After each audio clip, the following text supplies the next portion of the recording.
Students, welcome to target with Shiv Prakash. कैसे हैं आप सब लोग स्टूडेंट्स? आज हम एक्सरसाइज 3.5 के सवाल बताने वाले हैं। कल हमने आपको बताया था वज्र गुणन विधि बताया था, इसके द्वारा कैसे आप कोई भी रैखिक समीकरण हल कर सकते हैं, उसका तरीका हमने बताया था। आज उसके आगे हम के सवाल बताएंगे क्वेश्चन नंबर 4 से। ठीक है, ये जो सवाल है इस पर लैंग्वेज बेस्ड प्रॉब्लम है और इसमें क्या होता है कि बच्चों को काफ़ी दिक्कत भी होती है कि चूँकि सवाल काफ़ी लेंदी होते पढ़ने में, उससे समझ में नहीं आता है। तो उन सब चीज़ों पर ही हम इस पर देखेंगे, सब सारी चीज़ों को हम देख के चलतेंगे और हमारे साथ आप लोग भी हल करने का प्रयास कीजिएगा और देखिएगा कि कैसे इन क्वेश्चन को करने का सही ढंग है और कैसे कर सकते हैं इनको। ठीक है, सरल भाषा में कैसे किया जा सकता है। ठीक है, पूरी वीडियो में आप बने रहिए। तो चलो फिर स्टार्ट करते हैं। तो जो 4 का जो पहला सवाल है इसमें दे रखा है कि निम्न समस्याओं को रैखिक युग्म बनाइए और उनके हल किसी बीजगणितीय विधि से ज्ञात करना है। ठीक है, बीजगणितीय विधि का मतलब यही हुआ कि कोई भी हल लगा सकते हैं आप, चाहे प्रतिस्थापन, विलोपन या कोई भी ना समीकरण बनेंगे उनको हल करना होगा। जैसे इसमें कह रहा है 4 का पहला जो सवाल है इसमें दिया है एक छात्रावास के मासिक व्यय का एक भाग क्या है, नियत है, तथा शेष भाग इस भाग पर निर्भर करता है कि छात्र ने कितने दिन भोजन लिया है। ठीक है, जब एक विद्यार्थी ए को जो 20 दिन भोजन करता है 1000 छात्र रुपये के व्यय अदा करने पड़ते हैं, जबकि एक विद्यार्थी बी को जो 26 दिन भोजन करता है छात्रावास के व्यय के लिए 1180 अदा करने पड़ते हैं। नियत व्यय और प्रतिदिन के भोजन का मूल्य ज्ञात कीजिए। देखो, जैसे इतना बड़ा सवाल है तो आपको इसके चक्कर में नहीं पड़ना, आपको बस ये देखना है, इस तरह का सवाल ये देखना है कि इसमें पहले मानना क्या होगा। जो आपसे हमने इसका एक तरीका हमने बताया था, जो आपसे पूछा उसी चीज़ को हम उठा के मानते हैं, उसी को मान लेते हैं। और इस तरह का सवाल आप पहले भी लगा चुके हैं कि जो जिसमें आपको नियत दिया रहता था, किराया वाला, इसके पहले आप लगाए होंगे पीछे सवाल किराया वाला जो नहीं था, अतिरिक्त किराया, नियत किराया, उसी के आधार पर इसको भी लगाएंगे। ठीक है, तो यहाँ पर भी हम वही बात होगी, तो हम इसमें पहले मान लेंगे, माना नियत व्यय। ठीक है, इसमें मानेंगे हम, क्या मान लेंगे, माना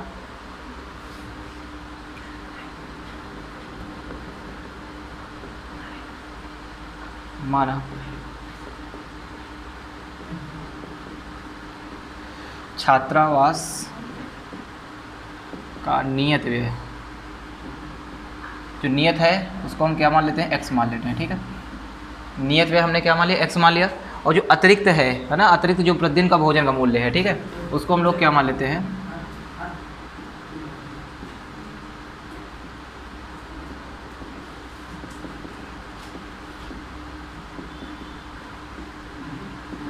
इसको हम लोग क्या मान लें, y मान लें। ठीक है, अब देखिए जरा, इसमें जो कह रखा है कि जब विद्यार्थी ए को 20 दिन भोजन करता है तो 1000 रुपये व्यय करने पड़ते हैं। जब वो कितने दिन व्यय करता है, 20 दिन भोजन करता है, तो उसने पहले कुछ दिन तो जो नियत किए होंगे उसका तो पैसा पड़ेगा नहीं, उसका तो वही x रुपये, उसका क्या होगा, नियत तो x है। लेकिन जो आगे जो अब जो आगे जो 20 दिन करेगा भोजन, उसका कितना पड़ेगा, 1000 पड़ेगा। तो अगर हम प्रश्नानुसार इसको देखें तो पहले जो नियत है वो तो x ही रहेगा, नियत तो x ही रहेगा ना। अब जो आगे जो करेगा कितने दिन, 20 दिन जो भोजन करता है, तो प्रतिदिन का मतलब जो व्यय है वो कितना है, y है। अब इसका रुपये, उसका जो टोटल पड़ना है, जो टोटल पड़ेगा 1000 पड़ेगा।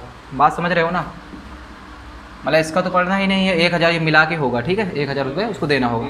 आगे जो अगली कंडीशन दे रखा है, जो एक अगला विद्यार्थी जो बी है वो 26 दिन भोजन करता है और 1180 अदा करना पड़ता है। वो 26 दिन भोजन करता है, तो पहले तो नियत जो करा होगा उसको कुछ होगा नहीं, उसके बाद जो है जो 26 दिन पड़ा है जो किया उसने भोजन, उसका कितना दिया उसने, 1180 रुपये। ठीक है, नियत दिन प्लस जो उसने प्रतिदिन जो 26 दिन जो भोजन किया उसका कितना टोटल जो पड़ा, कितना पड़ा, 1180 रुपये। ठीक है, तो ये दो समीकरण हमारे बन गए। इन दो समीकरण को आप लोग आसानी से हल कर लेंगे, हल कर भी चुके हैं। क्या करेंगे, इन दोनों को माइनस कर लेंगे, सब्ट्रैक्ट कर लेंगे। समीकरण 1 में समीकरण 2 को क्या करने पर, समीकरण 2 में समीकरण 1 को घटाने पर। ठीक है, समीकरण 2 में समीकरण 1 को क्या करने पर, घटाने पर। ठीक है, क्योंकि हमने ये चीज़ बताई है आपसे, जो सेम साइन होता है तो हम क्या करते हैं, माइनस करते हैं, घटाते हैं। x + 26y बराबर क्या है, 1180। ठीक है, और यहाँ पर जो पहला समीकरण है वो कितना है, x + 20y बराबर कितना है, 1000। ठीक है, जब आप इसको सॉल्व करेंगे तो ये माइनस हो जाएगा, ये माइनस, क्योंकि घटाने में क्या होता है, चिन्ह बदल जाते हैं। तो ये प्लस है तो ये माइनस है, ये भी प्लस है तो माइनस होगा, ये भी प्लस है तो माइनस होगा। ठीक है, कट जाएगा प्लस माइनस का। 26 में अगर 20 घटाएंगे कितना आएगा, 6y आएगा। और 1180 में अगर 1000 घटा रहे हैं कितना आएगा, 180 रुपये आएगा। अब आपको पता है 6y बराबर 180 है, तो y का मान अगर आप निकालेंगे तो 180/6 आएगा। 6 से काटेंगे 6 × 18, मतलब y का मान कितना आ गया, 30 आ गया। ठीक है, y का मान आपका 30 आ गया। y का मान कहाँ रख दीजिए, समीकरण 1 में रखें। ठीक है, y का मान समीकरण 1 में रखने पर, समीकरण 1 में रखते हैं, क्या होगा, x + 20, y की हम कितना रखेंगे, हम 30 रखेंगे, तो 20 × 30 बराबर कितना होगा, 1000। x प्लस, अब इनका गुणा करेंगे कितना होगा 600 होगा, 3 बराबर कितना होगा 1000। अब प्लस का 600 उधर जाएगा तो क्या हो जाएगा माइनस का 600 होगा, तो 1000 माइनस का 600, x बराबर जो पड़ जाएगा कितना आएगा 400 आएगा। तो निकल आया ना x और y मान, यही हमने माना था। तो जो इसका जो छात्रावास का जो नियत व्यय आएगा वो कितना आएगा 400 आएगा, जो उसको अतिरिक्त जो प्रतिदिन का जो मूल्य है वो कितना देना पड़ेगा 30 रुपये रोज के हिसाब से उसको देना पड़ेगा, ठीक है। तो यही चीज़ होगी, ठीक है। तो समझ में आ गया होगा इसको। हाँ, आइए अब इसका 2 नंबर सवाल देखते हैं। 4 का 2 नंबर जो सवाल है इसमें क्या दिया है, देखो एक भिन्न 1/3 हो जाती है जब उसके अंश से 1 घटाया जाता है, और वह 1/4 हो जाती है जब हर में क्या जोड़ा जाता है 8 जोड़ा जाता है। इस तरह का सवाल आप पहले भी पीछे कर चुके हैं, चलो बता देना है। क्या कर सकते हैं इसमें, मानेंगे इसमें मान लेंगे माना भिन्न, अब आपसे पूछा है तो भिन्न मान लेते हैं। माना भिन्न क्या है x/y है, क्या है x/y है।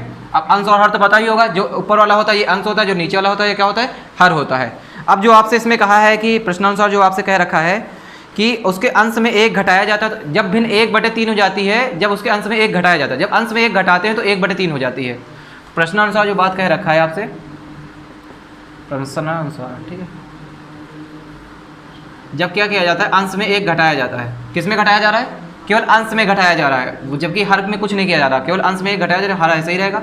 और भिन्न तुम्हारी कितनी हो जा रही है 1/3 हो जा रही है, यही चीज़ है ना। आगे देखते हैं, आगे इसमें जो दिया है, चलो पहले इसको हल करते हैं। अब बराबर का निशान लगा है और बटे में है तो आपको पता है क्या होता है क्रॉस मल्टीप्लाई होता है, 3 गुणा करते हैं। 3 का पहले गुणा करेंगे इन दोनों के साथ, 3 गुणा x से करेंगे 3x हो जाएगा। अब 3 का गुणा 1 से करेंगे 3 एकम कितना होगा 3 होगा। अब y का गुणा इसी प्रकार से करेंगे कितना होगा y होगा।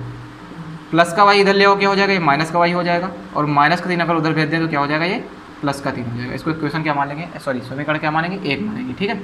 इसके बाद आगे देखते हैं क्या दिया है। इसके बाद दिया है कि यदि जब वह 1/4 हो जाती है, भिन्न 1/4 हो जाती है जब हर में 8 जोड़ जाता है, मतलब कि जब हर में 8 जोड़ा जाता है तो वो कितनी हो जाती है 1/8 हो जाता है। तो अब हम क्या करेंगे, अब हर में जोड़ेंगे, मतलब कि अंश को ऐसे ही रखेंगे, x में कुछ नहीं करेंगे, और जोड़ना किस में होगा हर, मतलब नीचे वाले में 8 जोड़ना होगा, नहीं सॉरी 1 जोड़ना होगा। 1 जोड़ने पर कितना हो जाता है 8, 1/8 हो जाता है, यही चीज़ है ना। ठीक है, जब हर में 8 ही जोड़ा जाता है, हाँ जब हर में 8 जोड़ा जाता है तो ये कितना हो जाता है 1/8 हो जाता है, 1/4 हो जाता है, ठीक 1/4 सॉरी 1 कितना होता है 4 हो जाता है। क्लियर बात है, समझ गया ना। बस आपसे जैसा जैसा कहता है, देखो इन सवालों में आपको बस यही चीज़ ध्यान देना है, आपको जैसा जैसा कहे वैसा वैसा करते चलना है, ठीक है, आराम समझ में आ जाएगा। तो अब इसमें क्या करेंगे, क्रॉस मल्टीप्लाई करो, 3 गुणा करो, 4 का गुणा 1 से करेंगे कितना होगा 4x होगा। y + 8 गुणा अगर 1 से करेंगे तो y + 8 ही आ जाएगा, सेम आ जाएगा ना, 1 से गुणा करेंगे। प्लस का y है इधर लेके आओ क्या हो जाएगा माइनस का y हो जाएगा, यहाँ क्या बचेगा 8 बचेगा। तो समीकरण 1 और समीकरण 2 मिल गए हमको। अब आप लोग क्या करेंगे, समीकरण 1 और 2 को हल कर लेंगे। हम बता चुके हैं, आपने देखा होगा विलोपन वाला वीडियो, पिछली मेरी वीडियो देखेंगे तो आप जान जाएंगे समीकरण कैसे हल करते हैं। तो जैसे यहाँ पर भी माइनस का y है, यहाँ पर भी माइनस, इन दोनों समीकरण क्या कर दीजिएगा घटा दीजिएगा, वाला सब्सट्रैक्ट कर दीजिए, तो ये कट जाएगा y वाला, x का मान निकलेगा, x का मान निकला समीकरण 1 में रख दीजिए, y का मान निकलेगा, x और y का मान निकला ये रख देना, आ जाएगा, ठीक है। आगे देखते हैं, हाँ इसके बाद 3 नंबर जो सवाल देखते हैं क्या है इसमें। यश ने एक टेस्ट में 40 अंक अर्जित किए। यश है, यश ने क्या किया, एक टेस्ट जो दिया है उसने कितने अंक अर्जित किए 40 अंक अर्जित किया है उसने। जब प्रत्येक सही उत्तर में 3 अंक मिलते हैं और अशुद्ध अंक में क्या की जाती है 1 अंक की कटौती की जाती है, ठीक है। मतलब सही उत्तर के उसे अंक दिए जाते हैं, अगर उत्तर गलत करता है तो उसको अंक क्या 1 अंक काट लिए जाते हैं। यदि उसने सही उत्तर पर 4 अंक मिले और अशुद्ध उत्तर पर 2 अंक कटते तो यश 50 अंक अर्जित करता। तो टेस्ट में कह रहा है कितने प्रश्न थे, पृष्ठ में प्रश्नों की आपसे संख्या पूछी है। अगर प्रश्नों की संख्या पूछी होगी प्रश्न में आपके क्या होंगे, सही वाले प्रश्न भी होंगे और कौन से होंगे गलत वाले प्रश्न भी होंगे। तो हम यही यहाँ काम करेंगे, हम यहाँ क्या मानेंगे, माना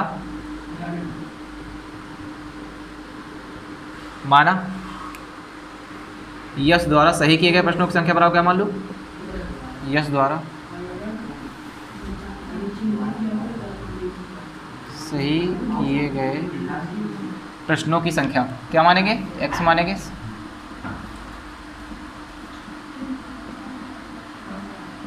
ठीक है। और सही प्रश्नों की संख्या हमने x माना, तो हम गलत के क्या मानेंगे, है ना, गलत किए गए,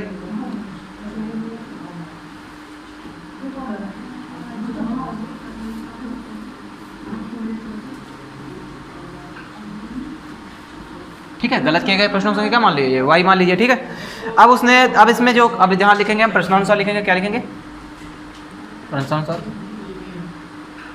प्रश्नानुसार में देखो क्या कह रहा है आपसे, धीरे धीरे पढ़िए आप, हमारे क्या दिया रहा है।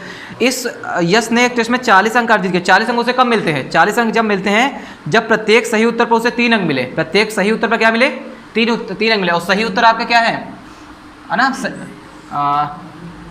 कितना है एक्स, कितना है सही उत्तर कितना है एक्स। अगर एस दिए तो क्या होगा, सही किए गए उत्तर पर 3 अंक मिलते हैं, मतलब 3 एक्स हो जाएगा। कितना हो जाएगा 3 एक्स हो जाएगा। देखो प्रश्न उसने 3 प्रश्न उसने सही किए, 3 प्रश्न सही किए और कितने और प्रश्नों की संख्या, आप सही प्रश्नों की संख्या माना कितना एक्स माना है, तो टोटल कितना हो जाएगा 3x अंक। टोटल अंक कितने हो जाएंगे 3x। और उसमें क्या कह रहा है कि अशुद्ध उत्तर पर क्या की जाती है, 1 अंक की कटौती की जाती है, मतलब गलत प्रश्न पर 1 अंक काटा जाता है। अब आपको अच्छी तरीके से पता होगा जब कोई अंक काटा जाता है तो मतलब आपका प्लस होगा कि माइनस होगा, ये तो पता होगा ना। मतलब क्या किया जाएगा, माइनस किया जाएगा। आपसे अगर कोई अंक काटा जाए मतलब कि तो उसमें क्या होगा, माइनस कर दिया जाएगा। तो गलत प्रश्न में आएगा, कितने प्रश्न गलत हैं, हाँ 1 अंक की कटौती की गई। और गलत प्रश्न है कितने, y है तो y इंटू 1 करेंगे तो y ही आएगा। और टोटल अंक कितने मिले उसे 40 मिले। इसको समीकरण क्या मानेंगे 1। समझ में आ गया होगा, एक बार नहीं हो तो रिपीट करके देख लीजिएगा, ठीक है। आगे देखते हैं इसके बाद, यदि उसे सही उत्तर पर 4 अंक मिलते, अब उसे सही उत्तर पर कितने मिलते 4 मिलते, और सही प्रश्न है कितने x है तो कितना हो जाएगा 4x हो जाएगा।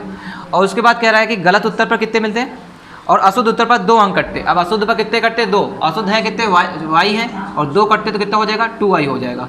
तब उसे कितने होते मिलते अंक, तो उसे 50 अंक कर करता है। कितने करता 50 अंक। तो आपको प्रश्नों की संख्या बतानी है, बस आप इन 2 समीकरणों को हल करिए, x और y का मान निकाल के आपका आंसर आ जाएगा। तो कैसे करेंगे हल, तो ये 1 है ये 2 है, तो समीकरण 1 में हम क्या करते हैं, यहाँ पर 2y है, पहले सेम बनाना पड़ेगा क्योंकि सेम नहीं है। यहाँ 2y है और यहाँ केवल y है, तो यहाँ इसको भी हम 2y बना लें। कैसे बनेगा, इस पूरी इक्वेशन में हम क्या करते हैं 2 से मल्टीप्लाई कर दें। तो हम यहाँ पर ये लिखेंगे समीकरण 1 में 2 से गुणा कर, 2 से गुणा कर, समीकरण 2 में क्या करने पर, घटाने पर, समीकरण 2 में घटाने पर करो, ये करिए चलो। तो 2 से मल्टीप्लाई करिए, तो 2 में अगर 3 का गुणा करेंगे 3 दूनी कितना आएगा 6x आएगा। 2 में अगर y का गुणा करेंगे 2y आएगा। 2 में अगर 40, 2 से अगर 40 का गुणा करेंगे 40 दूना कितना आएगा 80 आएगा। अब क्या करना है, किसके साथ घटाना है, समीकरण 2 में घटाना है। समीकरण 2 आपको जो दिया है 4x - 2y बराबर कितना है 50। अब घटा क्यों नहीं, तो बात समझ ही गए होंगे ना, क्योंकि सेम साइन है, हम पहले बता चुके हैं। अगर आप देख रहे हैं तो सारी वीडियो अगर देखें तो चीज़ आपको पूरे बहुत अच्छे समझ में आएगी, ठीक है। तो अब इसमें दिया है चूँकि सेम साइन में घटाया जाएगा तो प्लस, यहाँ प्लस है मतलब माइनस, जब कोई साइन नहीं हो तो प्लस का होता है, ठीक है। तो यहाँ माइनस होगा, यहाँ माइनस है तो क्या होगा प्लस होगा, यहाँ प्लस है तो यहाँ क्या होगा माइनस होगा, ठीक है। तो माइनस प्लस का y कट जाएगा, 6 में 4 का कितना होगा 2x होगा। और 80 में अगर आप 50 घटाएंगे तो कितना आएगा 30 आएगा। x का मान अगर आप निकालेंगे तो 30 के बटे कितना आएगा 2 आएगा, 2 से काटेंगे 15 दूना 30, तो x का मान आपका कितना आ गया 15। x का मान 15 आ गया। अब x का मान कहाँ रख दिए, समीकरण, x का मान आप समीकरण 1 में रख दीजिए। x का मान समीकरण 1 या 2 में किसी में रख लीजिए, समीकरण 1 में रखने पर x का मान आप समीकरण 1 में रखेंगे क्या हो जाएगा 3 इंटू x से हम क्या रखेंगे 15 माइनस का y बराबर कितना होगा 40। 15 थे 45, प्लस का 40 इधर ले आया क्या हो जाएगा -40 हो जाएगा, और माइनस का y उधर जाएगा तो क्या होगा प्लस का ही y होगा। तो y बराबर कितना आएगा 45 में 40 जाएगा कितना आएगा 5 आएगा। कुल मिला के आ गए ना, सही प्रश्नों की संख्या कितनी होगी 15 और गलत प्रश्नों की संख्या कितनी होगी 5 होगी, ठीक है।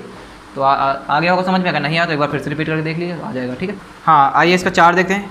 एक चीज़ और आप लोग ध्यान रखना, इसमें जो पीछे वाला जो 3 नंबर सवाल था उसमें तो कुल प्रश्नों की संख्या पूछा है ना, तो सही और गलत जोड़ के कुल प्रश्न बन जाएंगे। सही 15 निकला है, वो 5 निकला, 15 5 क्या होगा 20 आंसर होगा आपका, ठीक है। आइए अब इसका जो देखते हैं 4 नंबर सवाल देखते हैं क्या है। इसमें दे रखा है एक राजमार्ग 2 स्थान A और B 100 किलोमीटर की दूरी पर है। 2 राजमार्ग A और B हैं, देखो ध्यान समझिएगा इस सवाल को, थोड़ा अच्छा सवाल है। 2 राजमार्ग क्या है, एक A है दूसरा क्या है B है।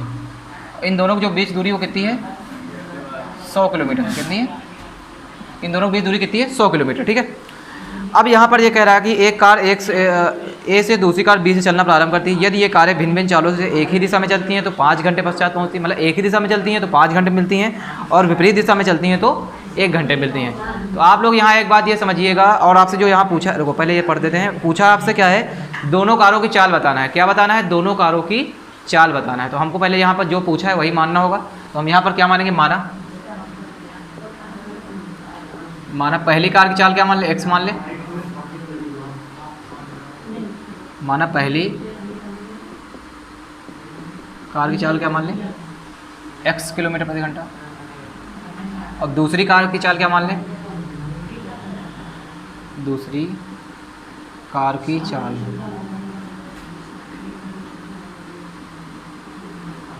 y किलोमीटर प्रति घंटा, ठीक है।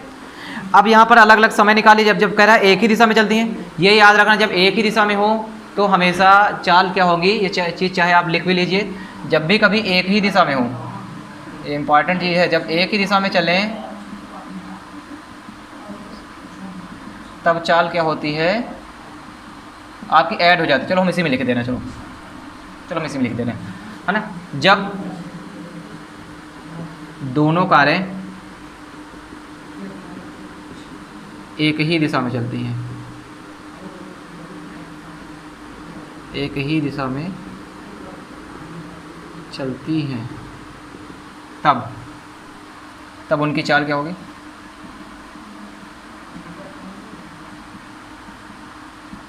उनकी चाल क्या होगी, चाल क्या निकालें, तो उनकी चाल क्या होगी, ऐड होगी। ये चीज़ याद रखना। जब एक ही दिशा में चले तो हमेशा क्या होती है, उनकी चाल क्या होगी, उसकी चाल क्या होगी, माइनस होगी, घटेगी। याद रखना चीज़ बहुत ध्यान से। जब एक ही डायरेक्शन, देखो ऐसा क्या होता है, जब एक ही डायरेक्शन में आप चलते हैं तो आप लगातार दूरी कम करते जाते हैं, इसलिए वो क्या होती है, चाल आपकी क्या होती है, कम होती जाती है, मतलब उसमें माइनस करते हैं। लेकिन जब विपरीत दिशा में आते हो, जब क्या होते हो, विपरीत दिशा में आते हो, डिफरेंस बढ़ता है, इसलिए क्या होती है, ऐड होता है। मतलब कि अगर एक ही दिशा में चलेगी तो आप घटाएंगे चालों को, और विपरीत दिशा में चलेंगे तो चालों को आप क्या करेंगे, जोड़ेंगे। ठीक है, याद रखना, भूलना नहीं है चीज़। तो एक ही दिशा में तो उनकी चाल क्या होगी, ये x माइनस वाई होगी, क्योंकि पहली कार की चाल x माने हो, दूसरे क्या माने y में, तो क्या होगी, x माइनस वाई होगी। अब लेकिन यहाँ पर आपके किताब में दे रखा है, आपके क्या दे रखा है कि उसको समय कितना लगता है, 5 घंटे पश्चात, मतलब एक ही जब दिशा में चलती हैं तो 5 घंटे पश्चात मिलती हैं। तो जो उनकी चाल निकलेगी, चाल बराबर फॉर्मूला पढ़े होगे आप लोग, दूरी बटे समय पढ़े हो ना। चाल बराबर क्या होता है, दूरी बटे समय। मतलब कि यहाँ पर जो हो जाएगा, लोगों पहले हम यहाँ एक काम ये कर लेते हैं, चाल बराबर दूरी बटे समय होता है। दूरी कितनी है, 100 है, और समय कितना है, 5 है। तो 5 से इसको काटेंगे कितना आ जाएगा, 20 आ जाएगा। और जब एक ही दिशा में चलती है तो हम ये बोले थे क्या होता है, घटती हैं दोनों चालें, तो x माइनस वाई बराबर कितना आ जाएगा, 20 आ जाएगा। ऐसे आप लोग करिए। और जब क्या होती है, दोनों कारें विपरीत दिशा में चलती हैं, जब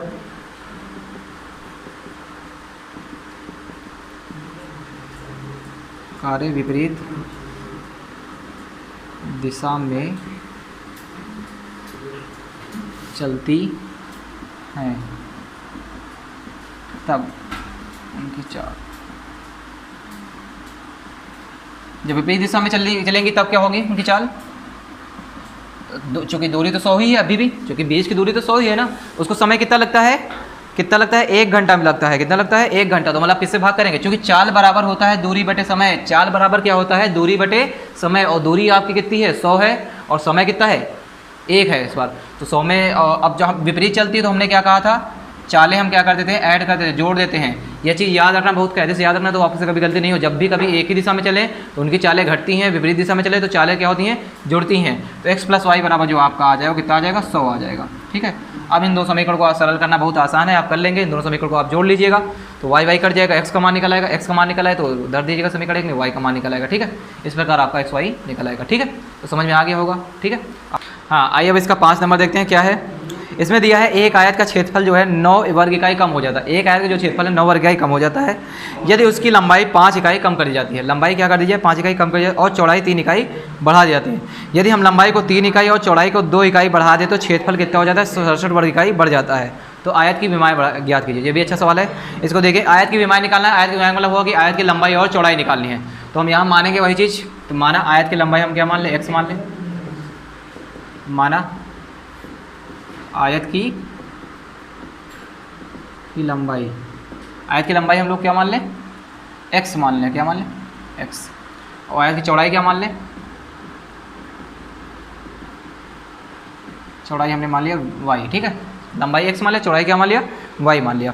अब इसमें दे रखा है एक आयत का क्षेत्रफल 9। अब आयत का क्षेत्रफल क्या होगा, आयत का क्षेत्रफल तो पता होगा। आयत का अगर लंबाई चौड़ाई दिया है तो आयत का क्षेत्रफल क्या होगा, आयत का क्षेत्रफल का फॉर्मूला आप सब लोगों को पता होगा, क्या होगा, लंबाई गुणे चौड़ाई। आयत का क्षेत्रफल ये होता है ना, लंबाई गुणे चौड़ाई, लेंथ इनटू ब्रेथ। तो लंबाई कितनी है, x है, चौड़ाई कितनी है, y है। तो आयत का क्षेत्रफल जो आ जाएगा कितना आएगा, x y आ जाएगा। ठीक है, अब हम लोग यहाँ प्रश्नानुसार देखेंगे। अगर इसमें को प्रश्नानुसार देखें तो क्या है, अब यहाँ पर आपसे कह रखा है कि यदि आयत का क्षेत्रफल 9 वर्ग इकाई कम हो जाता है यदि उसकी लंबाई 5 इकाई कम हो जाए और चौड़ाई 3 इकाई बढ़ा दी जाए। देखो एक स्टेप बाय स्टेप करते चलना है मेरे साथ। लंबाई कह रहा 5 इकाई क्या कर दी जाए, कम कर दी जाए। लंबाई है कितनी, x है। अगर 5 कम कर देंगे तो कितना हो जाएगा, x माइनस 5 हो जाएगा। x है, 5 कम कर देंगे तो x माइनस कितना हो जाएगा, 5 हो जाएगा। और चौड़ाई कितनी, 3 इकाई बढ़ा दी जाती है। अब चौड़ाई है कितनी, y है। अगर हम 3 बढ़ा देंगे तो कितना हो जाएगा, y प्लस 3 हो जाएगा। बात क्लियर है ना। अब क्षेत्रफल अगर निकालना हो तो हमने इनका गुणा क्यों किया, क्योंकि आयत का क्षेत्रफल होता है लंबाई गुणे चौड़ाई। लंबाई ये जो x माइनस 5 हो गई, 5 घटाने के बाद लंबाई क्या हो गई, x माइनस 5 हो गई, और 3 जोड़ने के बाद चौड़ाई क्या हो गई, y प्लस 3 हो गई। लेकिन छेदफल अगर निकालना है तो छेदफल के लिए तो हमको यही करना होगा ना, लंबाई गुणे चौड़ाई। ये चीज़ आप लिख भी सकते हो, आयत के लंबाई बराबर 5 घटाने पर आयत की लंबाई x माइनस 5, 3 जोड़ने पर आयत के चौड़ाई में 3 जोड़ने पर आयत की चौड़ाई कितना, y प्लस 3, लिख भी सकते हो, ये लिख भी देना, ठीक है। तो अब इसको बराबर, अब इसके बाद क्या रहा है, छेदफल कितना हो जाता है, 9 वर्ग इकाई कम हो जाता है, शुरुआत में ही दे रखा है। छेदफल है कितना, एक्स वाई है, और ये कितना कम हो जाता है, 9 कम हो जाता है। तो यहाँ एक्स वाई माइनस हम क्या करेंगे, 9 कर लेंगे। अब इन दोनों को हमको क्या करना होगा, गुणा करना होगा, इसका इन दोनों मल्टीप्लाई करा लीजिए। एक्स का गुणा वाई से करेंगे, एक्स वाई हो जाएगा, वाई गुणा 5 से करेंगे 5 वाई हो जाएगा। पहले हमने वाई गुणा इन दोनों के साथ कर लिया, अब 3 का गुणा इन दोनों के साथ करिए, 3x होगा माइनस 5 15 होगा। यहाँ एक्स वाई माइनस 9 है, प्लस का एक्स वाई यहाँ भी है, प्लस का एक्स वाई कट जाएगा, क्योंकि इधर पछानता रहेगा, ये माइनस का हो जाएगा, प्लस माइनस कट जाएगा। बराबर में है, अगर सेम साइन है तो कट जाता है, ठीक है, क्योंकि इधर लाएंगे तो माइनस का ही हो जाएगा। अब यहाँ क्या बचा, माइनस का 5y प्लस 3x, माइनस का 15 उधर जाएगा तो प्लस का 15 हो जाएगा, माइनस का 9 वैसे ही रहेगा। 3x हम पहले लिख लें, माइनस 5y, 15 में 9 कितना होगा, 6 होगा, समीकरण 1 मानेंगे, ठीक है। देखो यही हमने किया, हमने कुछ नहीं किया, यहाँ देखो 3x इन दोनों को ऐसे ही रखा, प्लस माइनस 15 उधर भेज दिया, प्लस का 15 हो गया, तो ये चीज़ एक तरफ हो गई, वो संख्या हमने क्या कर दी, एक तरफ कर ली, ठीक है। अब सेकंड शर्तानुसार देखते हैं दूसरी जो इसकी कंडीशन है, प्रथम द्वितीय शर्तानुसार। अब दूसरी जो कंडीशन दे रखी है, यदि हम लंबाई को 3 इकाई और चौड़ाई को 3 इकाई बढ़ा दे, दोनों को ही दो, मतलब कि लंबाई को 3 बढ़ाना है और चौड़ाई को 2 बढ़ाना है, सेम इसी तरह करेंगे। लंबाई को अगर 2 बढ़ाएंगे तो कितना हो जाएगा, डायरेक्ट कर लेते हैं, जल्दी लिख लेना। लंबाई को 2 इकाई बढ़ाने पर लंबाई कितनी हो जाएगी, x प्लस 2, चौड़ाई को 3 इकाई बढ़ाने पर क्या हो जाएगा, y प्लस 3, है ना। तो हम डायरेक्ट करने, तो अगर आपको छेदफल निकालना हो तो कैसे निकालेंगे, लंबाई गुणे चौड़ाई होता है, तो और लंबाई को बढ़ाया कितना जा रहा है, 3 इकाई बढ़ाया जा रहा है, मतलब कितना हो जाएगा, y प्लस 3 हो जाएगा। और चौड़ाई को x प्लस 3, और चौड़ाई को क्या किया जा रहा है, 2 इकाई बढ़ाया जा रहा है, चौड़ाई है कितनी, y है, और अगर 2 बढ़ाएंगे तो कितना हो जाएगा, y प्लस 2। अब गुणा क्यों किया, क्योंकि अब देखो 3 इकाई बढ़ाने पर लंबाई x प्लस 3 हो गई, और 2 इकाई बढ़ाने पर चौड़ाई कितनी हो गई, y प्लस 2 हो गई। और छेदफल निकालना हो तो लंबाई गुणे चौड़ाई करते हैं ना, तो ये लंबाई गुणे चौड़ाई छेदफल हो गया। और छेदफल हो कितना जाता है, जो परिणामी छेदफल होता है वो 67 इकाई बढ़ जाता है। और छेदफल हमारा पहले कितना था, एक्स वाई था, और ये कह रहा है 67 बढ़ जाता है, तो मतलब 67 इसमें क्या कर देंगे, प्लस कर देंगे। बस यही हमेशा करना होगा, पैटर्न यही होगा। वहाँ 9 कम हो जाता तो इसलिए 9 घटा देते, यहाँ पर बढ़ जाता तो यहाँ पर हमने क्या कर दिया, जोड़ दिया। आप सरल कर लीजिए, पहले एक्स का गुणा इन दोनों के साथ करा लीजिए, एक्स वाई होगा, और एक्स का गुणा 2 से करेंगे 2x होगा। अब 3 का गुणा इन दोनों के साथ करा लीजिए, 3y हो जाएगा, 3 दूनी कितना होगा, 6 होगा, एक्स वाई प्लस कितना होगा, 67 होगा। प्लस का एक्स वाई ये कट जाएगा दोनों तरफ, क्योंकि बराबर साइन लगा है, सेम साइन है, कट जाएगा। 2x प्लस 3y, है ना, ये होगा। प्लस का 6 अगर उधर जाएगा तो क्या हो जाएगा, ये प्लस का 6 उधर जाएगा क्या हो जाएगा, -6 हो जाएगा। कितना हो जाएगा, प्लस का 6 अगर उधर जाएगा क्या हो जाएगा, -6 हो जाएगा। तो अगर हम यहाँ पर अब करेंगे तो 67 में अगर हम 6 घटा दें कितना होगा, 61 होगा। कितना होगा, 67 में अगर हम 6 घटा दें कितना आएगा, 61 आएगा। इसको हम समीकरण क्या मान लेंगे, 2 मान लेंगे। अब आपको समीकरण 1 मिल गया, समीकरण 2 मिल गया, इन दोनों समीकरण को आप सॉल्व कर लें। अब सॉल्व कैसे करेंगे, यहाँ 3x माइनस 5y है, वहाँ पर कितना है, y वालों को सेम बना लीजिए। तो समीकरण 1 में कितने से गुणा कर देना, अगर y का गुणांक आपको सेम बनाना है, यहाँ y में 3 है, यहाँ y में कितना है, 5 है, तो बस आप कुछ मत करिएगा, ये कर लीजिए, करिए। जैसे यहाँ पर 3 है, इस 3 समीकरण 2 में, तो इस 3 से इसमें गुणा कर लीजिए। यहाँ पर 5 है, यहाँ पर 5 से गुणा कर लीजिए, इसमें ये कर लेना, समीकरण 1 में 3 से तथा समीकरण 2 में 5 से गुणा करने पर, गुणा करके क्या करने पर, जोड़ने पर, घटाने पर, चूँकि यहाँ प्लस का साइन है, यहाँ माइनस साइन है, तो हम क्या करेंगे, जोड़ने पर करके, जोड़ने पर करिए क्या होगा। तो यहाँ पर 3 से गुणा करिए, 3 तरह का कितना होगा, 9x होगा। 3 का 5 से गुणा, 3 पची 15y होगा, 3 18 होगा। और समीकरण 2 में किससे करना है, 5 से गुणा करना है, 5 से गुणा करेंगे, 5 दूनी कितना होगा, 10x, 5 3 15y, और 5 से गुणा जब इसमें करेंगे तो 5 1 5 होगा, 5 6 30, मतलब 305 आएगा। माइनस प्लस का क्या होगा, कट जाएगा, 15y प्लस का है, ये माइनस का कट जाएगा, तो यहाँ 10 9 कितना होगा, 19x, और इसको जोड़ लेंगे तो 15 8 कितना होगा, 23, 323। अब अगर x का मान निकालना है तो यहाँ पर क्या होगा, 323 बटे कितना होगा, 19 से इसमें भाग कर लीजिए, कितना होगा, 19 से कम 19, 19 दूनी 38, 19 से कम 19 ही आएगा। यहाँ पर कितना आएगा, यहाँ कितना आएगा, भाग कर लीजिए, 19 से कम 19, और 19 यहाँ भाग करके देख लीजिए, खुद ही पता लग जाएगा। 323 में भाग करेंगे कितना है, 19 से कम 19, 12 में 9 होगा, कितना होगा, 2 होगा, यहाँ 2 में 1 सॉरी 1 बचेगा यहाँ, 2 में 1 हाँ 123 में कुछ गड़बड़ हो रहा क्या, हाँ 19 को अगर 3 23 से भाग करेंगे 19 से कम 19 होगा, तो 32 में 19 करें 12 में 9 कितना होगा 3 और 2 में 1 तो 13 बचेगा और 3 आगे उतार लें 33, तो 133 आया, तो 19 7 133 होता है। क्या होता है? तो मतलब जो आ गया आपका कितना आ गया 17 बार जाएगा। कितने बार कटेगा? 17 बार। एक्स का मान आपका कितना आ गया यहाँ पर? एक्स का मान कितना आ गया 17। अब अगर एक्स का मान निकाला है तो एक्स का मान समीकरण 1 में रख देना, वाई का मान निकाल आएगा। ठीक है, आराम से हो जाएगा ना। एक्स का मान समीकरण 1 में रखने पर, एक्स का मान समीकरण 1 में रखने पर रखो तो क्या होगा? समीकरण 1 क्या है? यही है ना।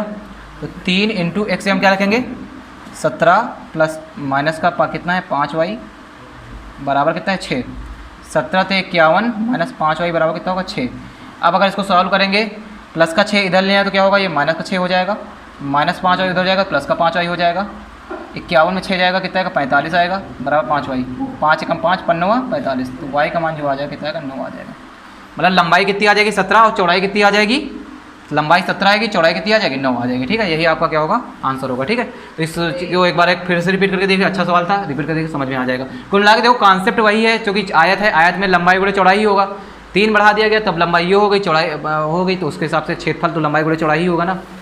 तो एक बार रिपीट करके देखिए तो समझ में आ जाएगा। जैसा भी हो कमेंट करके बताइएगा। ठीक है, हाँ तो आशा करते हैं सारे सवाल आपको समझ में आ गए होंगे, है ना। इसको आप लोग अपने मन से प्रैक्टिस कर लीजिएगा। अगर वीडियो देख रहे हैं, वीडियो के साथ साथ आप जो है कॉपी भी लेकर नोट करके करते चलिएगा, और जैसा भी हो कमेंट करके बताइएगा। ठीक है, तो जय हिंद।